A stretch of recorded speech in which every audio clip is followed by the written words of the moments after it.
Hello everyone, you are watching YouTube channel Online Education. I am Assistant Professor Praveen Thakur. राजनीति विज्ञान Himachal Pradesh university MA entrance HPPSC political science college cadre और साथ ही CUET central university common entrance test political science के लिए मैं राजनीति विज्ञान की एक अन्य महत्वपूर्ण वीडियो आप सभी लोगों के बीच प्रस्तुत कर रहा हूं। तो यदि आपने इससे पहले की इम्पोर्टेंट वीडियोस राजनीति विज्ञान से संबंधित नहीं देखी हैं तो आप वीडियो के लिंक डिस्क्रिप्शन में जाकर सभी वीडियोस को देख सकते हैं। तो आज की जो वीडियो है इसमें जो महत्वपूर्ण प्रश्न जो कि एग्ज़ाम में पूछे जा सकते हैं जिनसे आपको बहुत मदद मिलेगी वो मैं शुरू करने जा रहा हूँ। The first important question of today's session is Rajya Sabha के सदस्य संबंध नहीं होते। Member of Rajya Sabha are not associated with. तो मेंबर ऑफ राज्यसभा जो है जिस समिति से संबंधित नहीं होते वो है एस्टीमेट कमेटी, क्योंकि एस्टीमेट कमेटी में जितने भी सदस्य होते हैं, एस्टीमेट कमेटी में 30 सदस्य है वर्तमान समय में और 30 के 30 सदस्य जो है लोकसभा से, ये लोकसभा से ही नियुक्त किए जाते हैं लोकसभा के स्पीकर के द्वारा। चलिए बात करते हैं इन तीनों कमेटियों के द्वारा तीनों कमेटियों के बारे में। ये तीनों कमेटियां जो है फाइनेंशियल कमेटीज़ हैं, इनको परमानेंट कमेटीज़ भी कहा जाता है।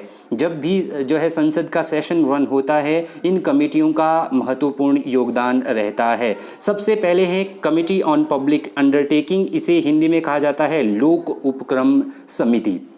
तो जो कमेटी ऑफ पब्लिक अंडरटेकिंग है इसकी स्थापना जो है 1964 में, कमेटी ऑफ पब्लिक अंडरटेकिंग की जो स्थापना की गई थी 1964 में, और किसकी रिकमेंडेशन के आधार पर की गई थी? ये की गई थी कृष्णा मेनन कमेटी की रिकमेंडेशन के आधार पर 1964 में कमेटी ऑन पब्लिक अंडरटेकिंग की स्थापना की गई थी। कमेटी ऑफ अंडरटेकिंग में कुल सदस्य जो है जब इसकी स्थापना 1964 में हुई थी तो इसमें कुल सदस्य थे 15, जिसमें जो है 10 लोकसभा से थे और 5 जो है राज्यसभा थे। 15 सदस्य थे इसमें जब इसकी स्थापना 1964 में की गई थी कमेटी ऑन पब्लिक अंडरटेकिंग में। और वर्तमान समय में जो कमेटी ऑन पब्लिक अंडरटेकिंग है इसमें कुल सदस्य जो है 22 है, जिनमें से 15 सदस्य जो है लोकसभा से चुने जाते हैं और जो है राज्यसभा से 7 सदस्य चुने जाते हैं। तो 15 + 7 हो गए 22, और ये 22 के 22 सदस्य लोकसभा के जो सदस्य है वो लोकसभा के स्पीकर के द्वारा और राज्यसभा के जो सदस्य है वो राज्यसभा के चेयरमैन के द्वारा 1 वर्ष के लिए चुने जाते हैं। 1 वर्ष जो है इनका कार्यकाल रहता है और इनका जो चुनाव होता है उसके लिए जिस मेथड का, जिस पद्धति का प्रयोग किया जाता है वो है proportional representation system plus single transferable vote system. Proportional representation plus single transferable vote system के तहत कमेटी ऑफ पब्लिक अंडरटेकिंग में 22 के 22 सदस्यों का चुनाव किया जाता है। तो ये थी कमेटी ऑन पब्लिक अंडरटेकिंग। दूसरी जो कमेटी है इसे फाइनेंशियल कमेटी, सबसे महत्वपूर्ण कमेटी जो है पब्लिक अकाउंट कमेटी है, जो कैग को जो है अपनी रिपोर्ट्स सौंपती है कंट्रोलर ऑडिटर जनरल को। पब्लिक अकाउंट कमेटी को स्थापित किया गया था 1921 में। 1919 के एक्ट के तहत जो है पब्लिक अकाउंट कमेटी को लोक लेखा समिति को स्थापित किया गया था। और प्रत्येक वर्ष जो है रूल 308 के द्वारा जो है प्रत्येक वर्ष जो है संसद में रूल 308 के द्वारा जो है पब्लिक अकाउंट कमेटी स्थापित की जाती है। 1921 में ये स्थापित की गई है और इसमें जो कुल सदस्य है पब्लिक अकाउंट कमेटी में वो है 22, जिसमें से 15 सदस्य जो है लोकसभा से हैं और 7 सदस्य जो है राज्यसभा से है। ये आपने याद रखना है, 15 लोकसभा से और 7 राज्यसभा से। और इन सदस्यों का जो कार्यकाल है, 22 सदस्यों का कार्यकाल है वो है 1 वर्ष। और इनका जो चुनाव है चेयरमैन जो है appointed by speaker of Lok Sabha. तो जो है 7 जो है ये चेयरमैन ऑफ राज्यसभा के द्वारा अपॉइंट किए जाते हैं और 15 जो है स्पीकर ऑफ लोकसभा के द्वारा जो है अपॉइंट किए जाते हैं। ये आपने याद रखना है। और तीसरी जो कमेटी है वो है एस्टीमेट कमेटी, जिसको कहा जाता है प्राक्कलन समिति। प्राक्कलन समिति जो है प्राक्कलन समिति को कॉन्टिन्यूस इकोनॉमी कमेटी भी इसको कहा जाता है। प्राक्कलन समिति को कॉन्टिन्यूस इकोनॉमी जो है इसको कमेटी भी कहा जाता है। इसकी स्थापना जो है 1921 में की गई थी, 1921 में की गई थी। और जो है स्वतंत्रता के बाद 1950 के बाद जो है 1950 में जो हमारे फाइनेंस मिनिस्टर थे जॉन मथाई, उनकी रिकमेंडेशन पर 1950 के बाद भी इसकी स्थापना की गई। तो इसमें जो कुल सदस्य होते हैं एस्टिमेट कमेटी में, कुल सदस्य 30 होते हैं और सारे के सारे सदस्य जो है राज्यसभा से ही सारे के सारे सदस्य जो है वो लोकसभा से लिए जाते हैं। इसमें 30 सदस्य होते हैं एस्टिमेट कमेटी में और सारे के सारे जो है लोकसभा से। तो एकमात्र एक ऐसी समिति है जो है लोकसभा के सदस्य जिसमें होते हैं। और कई बार ये प्रश्न पूछा जाता है कि जो है संसद की सबसे छोटी कमेटी कौन सी है। तो संसद की जो सबसे छोटी कमेटी है वो है लाइब्रेरी कमेटी, जिसको ग्रंथालय कमेटी कहा जाता है। इसमें सबसे कम सदस्य पाए जाते हैं। तो जो हमारे से प्रश्न पूछा गया था, member of Rajya Sabha are not associated, क्योंकि प्राक्कलन समिति में लोकसभा से ही सदस्य लिए जाते हैं, तो इसलिए इसमें जो है राज्यसभा से ये एसोसिएटेड नहीं है। तो राइट आंसर जो यहाँ पर होना था वो था हमारा केवल 2, केवल जो है 2, ये हमारा जो है यहाँ पर राइट आंसर रहेगा। नेक्स्ट इंपॉर्टेंट क्वेश्चन जो पूछा गया है, question number next important question that is न्यायिक पुनरावलोकन से संबंधित निम्नलिखित कथनों पर विचार कीजिए। आपको जो है जुडिशियल रिव्यू का कॉन्सेप्ट दिया है और उससे संबंधित आपको नीचे कुछ एक कथन दिए हैं।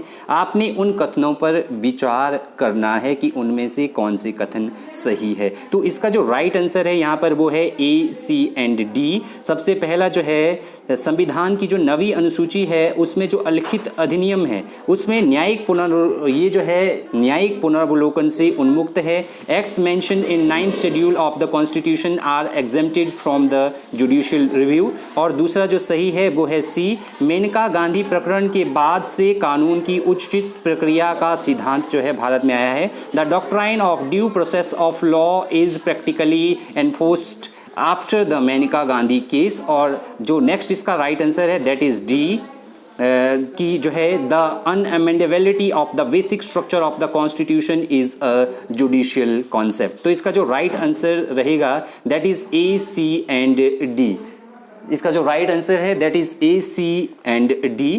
नेक्स्ट इंपॉर्टेंट क्वेश्चन जो पूछा गया है that is list X and Y. आपको जो है लिस्ट एक्स और बाई दी गई है। लिस्ट एक्स में आपको पंचायती राज इंस्टीट्यूशन दिए हैं और लिस्ट बाई में आपको जो है कंसर्न्ड स्टेट दिए गए हैं। तो आपको लिस्ट जो है एक्स को बाई से मैच करना है।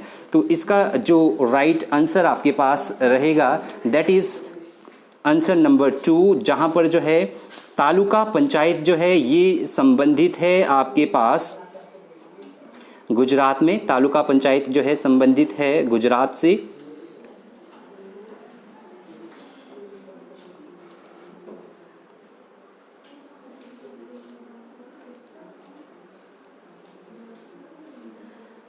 तालुका पंचायत जो आपकी संबंधित है, तालुका पंचायत आपकी संबंधित है गुजरात से। और जो आपके पास अच्छलिक पंचायत है that is related to Assam, Anchalik panchayat that is related to Assam. And Mandal Parishad संबंधित है आंध्र प्रदेश से। और आपके पास जनपद पंचायत संबंधित है छत्तीसगढ़ से। द राइट आंसर जो यहाँ पर रहेगा दैट इज़ 2, जिसमें जो है A का 3 है, B का 2 है, C का 1 है और D का 4 है। नेक्स्ट इम्पॉर्टेंट क्वेश्चन, जाति एवं जातिगत पहचान राजनीतिक प्रक्रिया का एक सेकुलर उपादान साबित हो सकते हैं जिसके जरिए सांप्रदायिक पार्टियों और विचारधाराओं का प्रतिकार किया जा सकता है। यह कथन किसका है? Caste and caste identity can prove to be a secular instrument of political process through which communal parties and ideology can be tackled. Whose statement is this? तो ये जो है ये जो स्टेटमेंट दी गई है वो दी गई है रजनी कोठारी के द्वारा। रजनी कोठारी ने ये स्टेटमेंट दी थी कि जो है जाति एवं जातिगत पहचान राजनीतिक प्रक्रिया का एक सेकुलर उपादान साबित हो सकते हैं। रजनी कोठारी ने जिस संस्थान की स्थापना की थी उसका नाम था CSDS, centre for the society, centre for the development of the CSDS, centre for the study of the developing society. इसकी स्थापना इन्होंने की थी 1963 में। 1963 में इन्होंने इस सेंटर की स्थापना की थी और इनकी जो फेमस पुस्तक है वो है caste in Indian politics. Rajni Kothari की जो फेमस पुस्तक है that is caste in Indian politics, जो इन्होंने लिखी थी 1973 में। तो ये इनकी जो है फेमस पुस्तक थी रजनी कोठारी की। Next important question, Yogendra Yadav के अनुसार राज्य स्तर पर दलीय प्रतिस्पर्धा के बहुदलीय द्विध्रुवीयता का प्रतिरूप उदाहरण कौन सा है? According to Yogendra Yadav, which state is not an example of multi-party bipolarity model of party competition at state level? तो इसका जो राइट आंसर है that is West Bengal the right answer of this. Next important question that is in the post-independence era, the first Indian state constituted on the linguistic base. स्वतंत्रता के दौर के बाद भाषाई आधार पर निर्मित होने वाला पहला राज्य कौन था? तो स्वतंत्रता के बाद भाषा के आधार पर जिस राज्य को गठित किया गया था वो था आंध्र प्रदेश। आंध्र प्रदेश को गठित किया गया था 1953 में।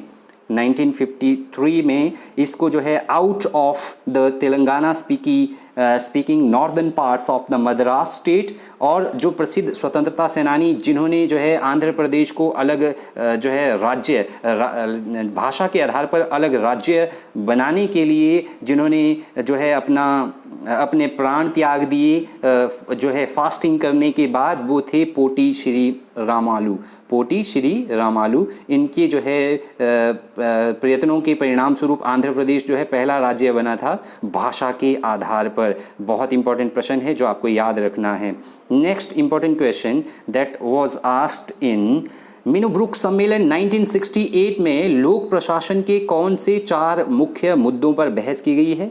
Which of the 4 major issues of public administration were debated in the Meenubruck Conference 1968? तो इसका जो राइट आंसर है, इसमें जो मीनूब्रुक कॉन्फ्रेंस 1968 में हुई थी, 3 मीनूब्रुक सम्मेलन हुए थे, 1, 2, 3, जो आपको पता होने चाहिए कि कब कब हुए हैं ये। तो जो पहला सम्मेलन हुआ था 1968 में, उसमें जो है 4 मुद्दों पर जो बहस की गई थी, उसमें सबसे पहले थी रेलिवेंस, मूल्य, समता, इक्वालिटी और जो है परिवर्तन। Relevance, values, equity and change पर बात की गई थी। This is the right answer of this.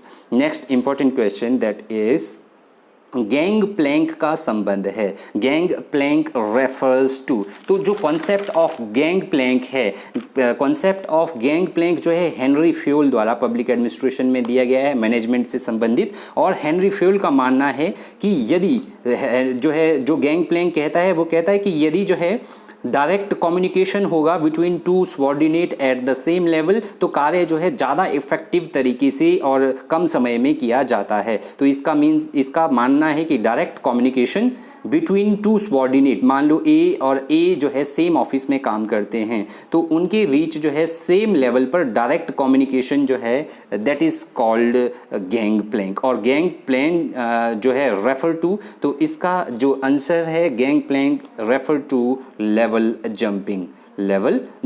इसका जो है सही आंसर जो है 2 है, level jumping. Next important question that is Max Weber के नौकरशाही प्रतिमान में सम्मिलित नहीं है। Max Weber model of bureaucracy does not include, तो जो मैक्स वेबर है, मैक्स वेबर जो है फादर ऑफ ब्यूरोक्रेसी, सिस्टमेटिक जो है व्यवस्थित तौर पर इन्होंने ब्यूरोक्रेसी के कॉन्सेप्ट को रखा। इसके साथ ब्यूरोक्रेसी से जुड़े हुए हैं FM मार्क्स, जिन्होंने जो है ब्यूरोक्रेसी के डिफरेंट टाइप्स बताए, जिसमें चाहे कास्ट ब्यूरोक्रेसी हो, मेरिट हो, पैट्रोनेज हो या फिर गार्डियन ब्यूरोक्रेसी हो। मैक्स वेबर से संबंधित बहुत सारे प्रश्न पूछे जाते हैं। इनकी जो है लीगल रैशनल अथॉरिटी की बात हो, चाहे लीगल रैशनल अथॉरिटी की बात हो, तो मैक्स वेबर का जो नौकरशाही का प्रतिमान है उसमें जो संबंधित नहीं है वो है प्रश्न नंबर, यहाँ पर जो है answer number 2, selection bye patronage की ये बात नहीं करते हैं। सिलेक्शन बाय पैट्रोनेज की बात मैक्स वेबर नहीं करते हैं अपनी ब्यूरोक्रेसी में, आपने याद रखना है। नेक्स्ट इंपॉर्टेंट क्वेश्चन, लोक प्रशासन पर नियंत्रणों में जो अधिक सतत एवं स्व सुधारक है वह है, of all control over public administration the one which is more continuous and self corrective is. तो इसका जो राइट आंसर है दैट इज आंसर नंबर 4, कार्यपालिका द्वारा नियंत्रण, control by executive. This is the right answer of this. Next important question that is block स्तरीय नियोजन की जिस समिति ने सिफारिश की थी उसका नाम है the committee which recommended block level planning. तो हमने बताना है कि वो कमेटी कौन थी जिसने कहा कि ब्लॉक लेवल पर भी जो है प्लानिंग होनी चाहिए। तो ये कमेटी थी दांतेवाला समिति। दांतेवाला समिति ने जो है दांतेवाला जो समिति ने ये रिकमेंडेशन दी थी कि ब्लॉक लेवल पर भी प्लानिंग होनी चाहिए। Next important question that is asked, एक नई अखिल भारतीय सेवा की स्थापना की जा सकती है। A all India new services can be created by. तो ये जो है क्रिएट की जा सकती है a resolution under article 312 of the constitution. यदि राज्यसभा जो है आर्टिकल 312 के अंतर्गत एक ऐसा प्रस्ताव लेकर आती है कि एक नई ऑल इंडिया सर्विसेज की स्थापना की जानी चाहिए और संसद में ऐसा प्रस्ताव पास हो जाए तो एक न्यू ऑल इंडिया सर्विस को क्रिएट किया जा सकता है। तो संविधान के अनुच्छेद 312 के तहत प्रस्ताव पारित करके ऐसा किया जा सकता है। Next important question that was asked, निम्नलिखित में से कौन सी उदारीकरण की विशेषता नहीं है? Which among of the following is not a feature of liberalisation. तो आपने बताना है कि इनमें से लिबरलाइजेशन की जो है फीचर कौन सी नहीं है। तो राइट आंसर इज 3, डीमोनेटाइजेशन जो है लिबरलाइजेशन की फीचर नहीं है। डीमोनेटाइजेशन जो है ये फीचर नहीं है। बाकी जो है डी रेगुलेशन, ठीक है, अवनियन जो है लिबरलाइजेशन का परिणाम है। डिसइन्वेस्टमेंट ये लिबरलाइजेशन का परिणाम है। और डी ब्यूरोक्रेटाइजेशन ये भी लिबरलाइजेशन का परिणाम है। तो जो यहाँ पर नहीं होगा दैट इज डीमोनेटाइजेशन, विमौद्रीकरण जो है संबंधित नहीं है।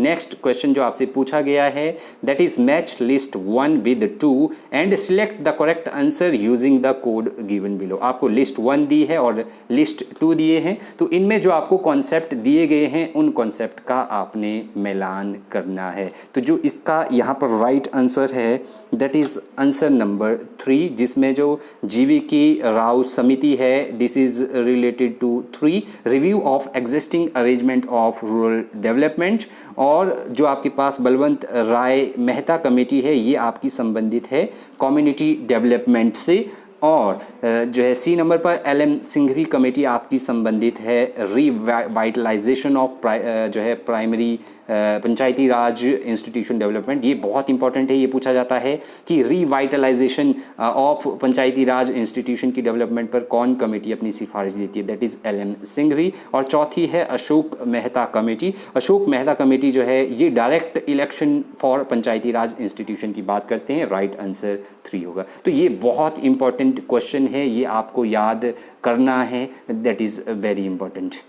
Next important question that is, निम्नलिखित में से किसने तकनीकी विरोधी, प्रत्यक्ष प्रतिरोधी तथा पद सोपान व्यवस्था प्रतिरोधी कहा जाता है? Which of the following is described as anti technical, anti positivist and anti hierarchical. तो इसका जो सही आंसर है दैट इज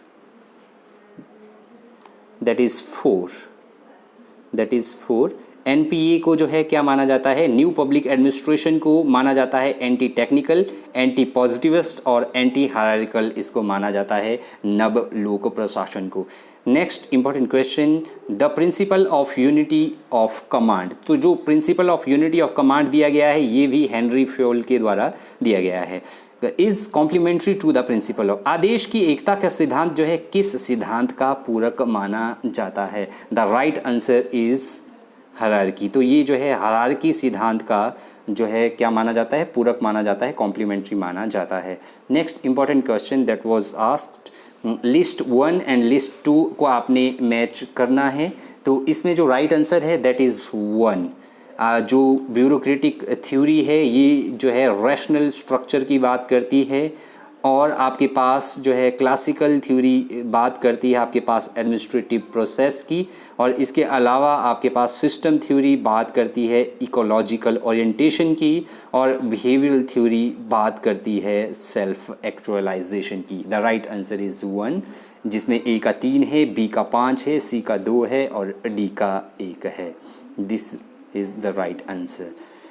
अन्य महत्वपूर्ण प्रश्न, निम्नलिखित में से किसने बेवर के आदर्श प्रकार की नौकरशाही को विकासशील समाजों के लिए अनुपयुक्त कहा? Who among the following has called Weber's ideals type of bureaucracy as unsuitable for the developing country? तो जिसने ये कहा वो थे एफ.डब्ल्यू. रिग्स। एफ.डब्ल्यू. रिग्स ने ये कहा था, जो है एफ.डब्ल्यू. रिग्स ने ये कॉन्सेप्ट दिया था, ये इकोलॉजिकल अप्रोच से संबंधित है, F W. Riggs. Next important question, जिन राज्यों ने वर्ष 1959 में पंचायती राज को सर्वप्रथम लागू किया था, the states first implemented panchayati raj in 1959। तो जो स्टेट थे वो थे राजस्थान और Andhra Pradesh. Answer number 2 is right. Rajasthan और आंध्र प्रदेश ऐसे प्रथम राज्य थे भारत में जिन्होंने सबसे पहले पंचायती राज व्यवस्था को जो है स्थापित किया था। 2 अक्टूबर 1959 को जो है राजस्थान ने पंचायती राज व्यवस्था को स्थापित किया था। 2 अक्टूबर को महात्मा गांधी जयंती होती है, नॉन वायलेंस डे होता है, क्योंकि भारत में महात्मा गांधी को जो पंचायती राज व्यवस्था है उसका जो है एक फादर भी माना जाता है, जो है लॉर्ड रिपन के बाद इनको जो है फाउंडर माना जाता है। अगर आप directive principle of state policy को देखेंगे तो उसमें महात्मा गांधी जो है आर्टिकल 40 के अंतर्गत, आई एम नॉट श्योर, उसके अंतर्गत ये कहते हैं कि गांव जो है शक्ति के केंद्र होंगे। तो वो जो है गांव को प्रमुख मानते थे महात्मा गांधी, और उनका मानना था कि जो पावर्स जो है गांव से शहर की तरफ जानी चाहिए। तो वो जो है पंचायती राज व्यवस्था के सबसे बड़े प्रपाउंडर थे भारत में M.K. गांधी।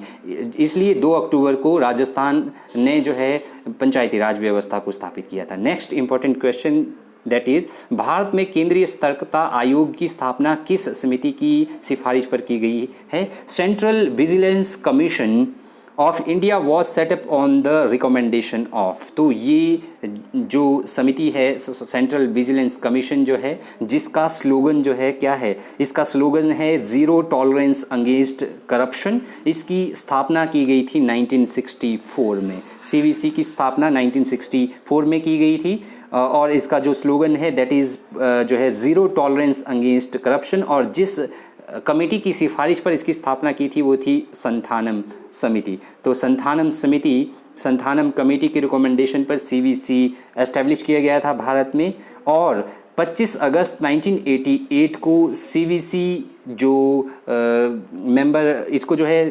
1998 के बाद इसको जो है मल्टी मेंबर बॉडी बना दिया गया था, और 2003 के बाद ये जो है पूर्ण तौर पर इफेक्टिव तौर पर ये जो है कार्य कर रही है। Next important question, Partha Chatterjee के अनुसार पूंजी के वैश्वीकरण की नवीनतम अवस्था में किनके बीच विरोध नजर आएगा? Partha Chatterjee has commented that the latest phase of globalization of capital will witness an emerging opposition between. तो ये है सामंतवाद एवं लोकतंत्र, this is feudalism and democracy according to Partha Chatterjee. तो पार्था चटर्जी के बारे में भी प्रश्न पूछे जाते हैं, आप इनको भी लर्न कर लें इनकी पुस्तकों के बारे में। नेक्स्ट क्वेश्चन जो पूछा गया है आपको जो है लिस्ट X और लिस्ट Y दी गई है। लिस्ट X में आपको जो है रियलिज्म का कॉन्सेप्ट दिया गया है और उसके सपोर्टर दिए गए हैं, तो आपने बताना है कि कौन सा किसको जो है सपोर्ट करता है। तो यहाँ पर जो राइट आंसर रहेगा वो रहेगा इसका 2, जहाँ पर जो क्लासिकल रियलिज्म है, क्लासिकल रियलिज्म संबंधित है थुसीडाइडस से, जिसमें जो है क्लासिकल रियलिज्म में हॉब्स है आपके पास, हॉब्स के बाद मैकियावेली है, मैकियावेली के पास जो है थुसीडाइडस है क्लासिकल रियलिज्म। और जो थुसीडाइडस है इनकी जो फेमस पुस्तक है दैट इज़ पेलोपोशियन वार। पेलोपोनेशियन वार, ये इनकी जो है फेमस पुस्तक है, ये क्लासिकल रियलिज्म से संबंधित है। और न्यू क्लासिकल रियलिज्म से जो संबंधित है that is new classical realism से संबंधित है हंस जे मॉर्गेंथू। इनको जो है शास्त्रीय यथार्थवाद, इनको यथार्थवाद का जनक भी माना जाता है। हंस जे मॉर्गेंथू जो है ये इन्होंने जो पुस्तक लिखी है that is politics among nation. Politic among nation जो इन्होंने लिखी है 1948 में, बहुत फेमस पुस्तक, जिसमें इन्होंने कहा है कि अंतर्राष्ट्रीय राजनीति राज्यों के मध्य जो है शक्ति के लिए संघर्ष है। ये इनकी फेमस कोटेशन है कि इंटरनेशनल पॉलिटिक्स जो है राज्यों के मध्य जो है पावर के लिए स्ट्रगल है। इसके अलावा है सी है हमारे पास स्ट्रेटेजिक रियलिज्म। तो स्ट्रेटेजिक रियलिज्म की जो बात करते हैं, हमारे पास आंसर था यहाँ पर 2। स्ट्रेटेजिक रियलिज्म की जो बात करते हैं that is Thomas shelling. Thomas shelling जो है स्ट्रेटेजिक रियलिज्म की बात करते हैं।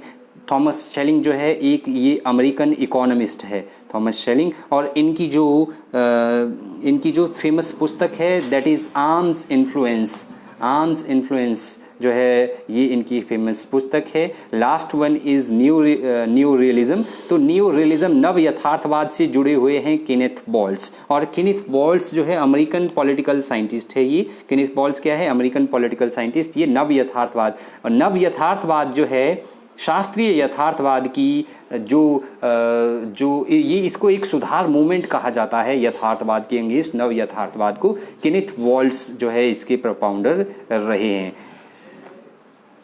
नेक्स्ट इंपॉर्टेंट क्वेश्चन वो पूछा गया है कि किसने मॉर्गेंथाउ के यथार्थवाद की पहचान शक्ति के अद्वैतवाद के रूप में की? Who has identify Morgenthau's realism as? तो ये है एस हॉफमैन जो है शक्ति के अद्वैतवाद के रूप में जो है हंस मॉर्गेंथू को जो है पावर मॉर्निज्म कहा है इनके कॉन्सेप्ट को। नेक्स्ट इंपॉर्टेंट क्वेश्चन, पाश्चात्य लोकतांत्रिक व्यवस्था की कौन सी विशेषता ड्यूनी एवं आइकनरी के द्वारा जो है संरचनात्मक उदारवाद में सूचीबद्ध नहीं की गई है? तो इसका जो राइट आंसर है दैट इज़ 4। स्ट्रक्चर इंड्यूस इक्विलिब्रियलिज्म की ये बात नहीं करते हैं, this is the right answer. Next important question, किसने शक्ति संतुलन को एक विचारधारा के रूप में प्रस्तुत किया? Who has presented balance of power as an ideology? तो ये थे हंस जे मॉर्गेंथू, जिन्होंने जो है बैलेंस ऑफ पावर को एक आइडियोलॉजी के तौर पर प्रस्तुत किया। और जो बैलेंस ऑफ पावर का कॉन्सेप्ट है ये जो है डेविड मॉर्टन कम्प्लान के द्वारा दिया गया है। इंटरनेशनल रिलेशन में सिस्टम थ्योरी जो है की जो बात करते हैं दैट इज़ मॉर्टन कम्प्लान। तो मॉर्टन कम्प्लान जो है 6 मॉडल देते हैं IR की, जिसमें जो है balance of power, loose bipolar system, tight bipolar system है, यूनिट बिट्टो सिस्टम है, हायरार्किकल सिस्टम है, ये सब की ये बात करते हैं। नेक्स्ट इंपॉर्टेंट क्वेश्चन इज, निम्नलिखित में से क्या राष्ट्रीय सुरक्षा के गैर परंपरागत, निम्नलिखित में से क्या राष्ट्रीय सुरक्षा के गैर परंपरागत संकल्पना से संबंधित नहीं है? Among the following who is not related to the non conventional concept of national security? तो इसका जो राइट आंसर है दैट